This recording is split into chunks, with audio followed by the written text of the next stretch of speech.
Ini adalah teknik memotong tingkat dewa. Lelaki itu menangkap seekor ikan dan mulai memotong dari bagian perut. Dan daging ikan dipotong seperti selembar sayap tonggeret. Tapi setelah diperhatikan, ikan yang dipotong dagingnya sama sekali tidak merasakan apapun. Masih bisa berenang dengan lincah di dalam air.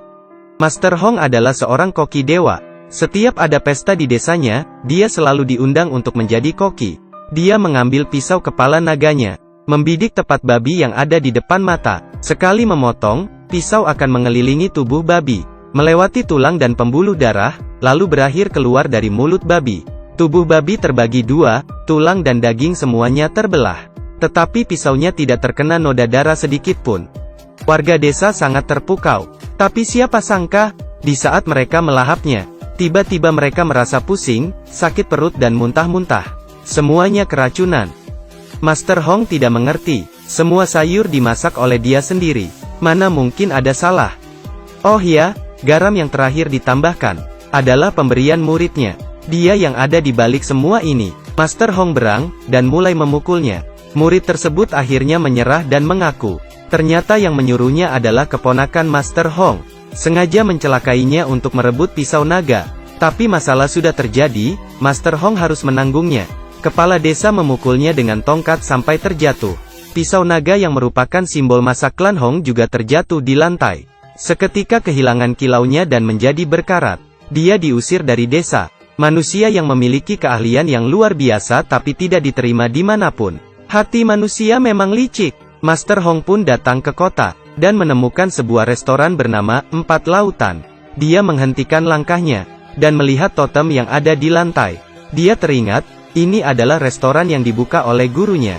Gurunya sudah lama meninggal, sekarang restorannya dijaga oleh dua anak perempuannya. Setelah Master Hong masuk, si gadis bertanya kepadanya mau makan apa. Jawaban Master Hong membuat orang tercengang. Dia memesan kol rebus. Sayur ini terdengar simpel, tapi sangat menguji keahlian koki. Kepala koki tahu, ini pasti seorang ahli. Pada saat yang bersamaan, seorang preman juga datang ke restoran. Sejak kecil berlatih seni bela diri, keahlian memotongnya luar biasa. Sangat angkuh. Melihat Master Hong yang di seberangnya memesan kol rebus. Merasa penasaran, juga ikut memesan. Saat kol rebus dihidangkan di atas meja, Master Hong mencicipinya. Dia hanya mengeluarkan dua kata, minta bon. Bos Cui Hua datang bertanya, apa ada yang tidak puas? Master Hong berkata, sungguh terlalu biasa, saya tidak puas sama sekali. Kepala koki emosi saat mendengarnya, dan mengajaknya bertanding keahlian memasak. Kalau dia menang, kepala koki akan meninggalkan restoran. Kalau dikalah, Master Hong harus mencuci piring di sini selama 1 tahun. Master Hong merasa tertantang dan menerima pertandingan ini, dan mengundang preman di seberang untuk membantunya. Dan soal perlombaan kali ini adalah memasak bebek. Kepala koki sekali melihat, langsung memahami rangka bebek. Dan Langung mulai bekerja. Tak lama kemudian sayur pun dihidangkan. Ana duluan mencicipi bebek yang dimasak oleh kepala koki. Rasa dan teksturnya sangat pas. Luar biasa. Tetapi Master Hong hanya mengeluarkan 4 kata, sudah pasti ngomongnya begitu. Ana kesal. Menunjuk ke arah bebek yang dimasaknya, kamu lihat bebek ini. Baru dihidangkan, sudah dingin. Lalu mengulurkan tangannya untuk menyentuhnya. Adik. Ya Tuhan, kenapa sangat panas? Tiba-tiba kulit bebek robek. Mengeluarkan panas dan suara mendesis. Rupanya bebek yang dilumeri maltosa. Mempunyai efek menghangatkan. Tidak hanya begitu, Master Hong mengetahui bebek sifatnya dingin. Saat melakukan kontak dengan pisau, daging bebek akan mengeras dengan cepat. Maka itu, saat memproses bebek yang diandalkan adalah tenaga dalam. Ana mencicipinya, langsung terkesan. Kepala koki mencicipinya, ekspresi berubah, langsung mengaku kalah, dan meninggalkan restoran. Sejak saat itu, Master Hong berhasil menjadi kepala koki di restoran, bersama dengan si preman Awei. Awei sifatnya angkuh, tidak terima menjadi pembantu Master Hong, dan mengajak Master Hong bertanding keahlian memotong. Pertandingan dimulai. Master Hong mengambil seekor ikan. Dengan sigap memotongnya menjadi lembaran. Tetapi ikan yang diambil dagingnya masih bisa hidup dan berenang dengan bebas. Lalu mencicipi daging ikan. Segar lembut manis halus. Daging ikan rasanya seperti hidup kembali di dalam mulut. Awei akhirnya mengaku kalah. Dan meminta Master Hong untuk menjadi gurunya. Master Hong memang bermaksud begitu. tapi tidak langsung menyetujuinya. Masalahnya Awei sifatnya tidak sabaran dan angkuh.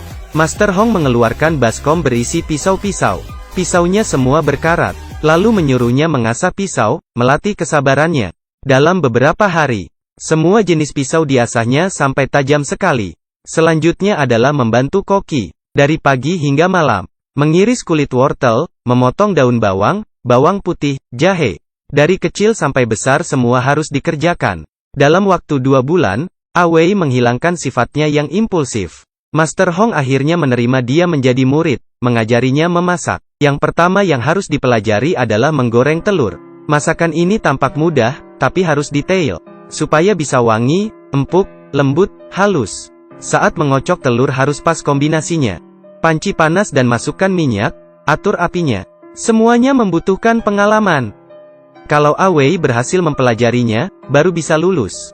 Dengan adanya kerjasama antara Master Hong dan Awei, usaha di restoran semakin ramai setiap harinya. Hal ini menarik perhatian keponakannya. Dia juga membuka usaha restoran di kota. Pelanggan direbut oleh mereka. Sungguh lancang. Lalu dia mengerahkan bawahannya untuk pergi restoran 4 lautan. Sengaja memasukkan paku ke dalam sayuran. Membuat onar, dan merusak nama baik mereka. Usaha di restoran menurun drastis. Master Hong merasa bersalah, dan bertekad untuk bangkit kembali. Dan kesempatan pun datang.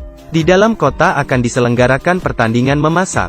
Yang menang akan mendapat hadiah yang besar, dan menjadi sangat terkenal. Di sisi lain, keponakan juga mendengar kabar ini, dan ingin menguasai posisi pemenang. Dia meremehkan Master Hong. Hari pertandingan. Keponakan mengutus pemenang pertandingan memasak tahun lalu si gendut untuk bertanding. Di pihak Master Hong, dia mengutus Awei. Pertandingan memasak dimulai. Awei akan memasak masakan 4 rasa.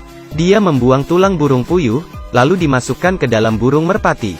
Lalu burung merpati dimasukkan ke dalam perut ayam. Kemudian ayam dimasukkan ke dalam perut bebek. Dimasak dengan api kecil dan dilumeri saus rahasia. Satu macam masakan yang merupakan gabungan dari 4 macam daging. Dagingnya sempurna, sungguh keahlian yang luar biasa. Awei berhasil masuk ke babak final, bersama dengan tim si gendut.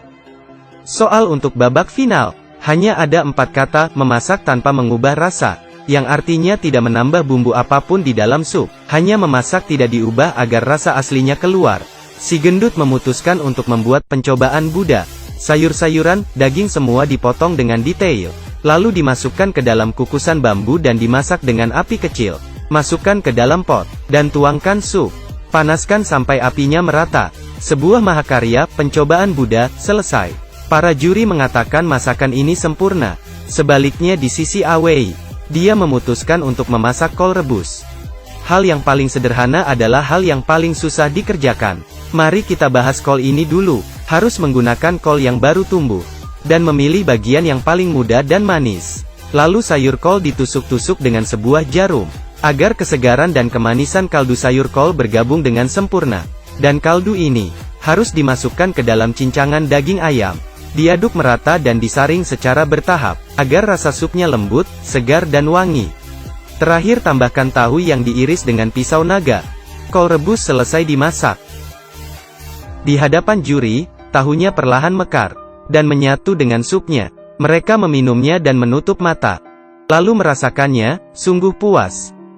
Menggunakan bahan yang paling biasa dan sederhana. Dan dimasak menjadi sesuatu yang berharga. Ini baru namanya, memasak tanpa mengubah rasa. Si gendut tidak senang, maju dan mencicipinya. Lalu melepas topi kokinya dan pergi tanpa berkata apapun. Akhirnya semua orang bertepuk tangan. Awei menjadi dewa koki dalam pertandingan tahun ini. Sebenarnya memasak itu sama dengan orang. Daripada hidup penuh perhitungan, lebih baik menjadi diri sendiri. Maka hidupmu akan bersinar.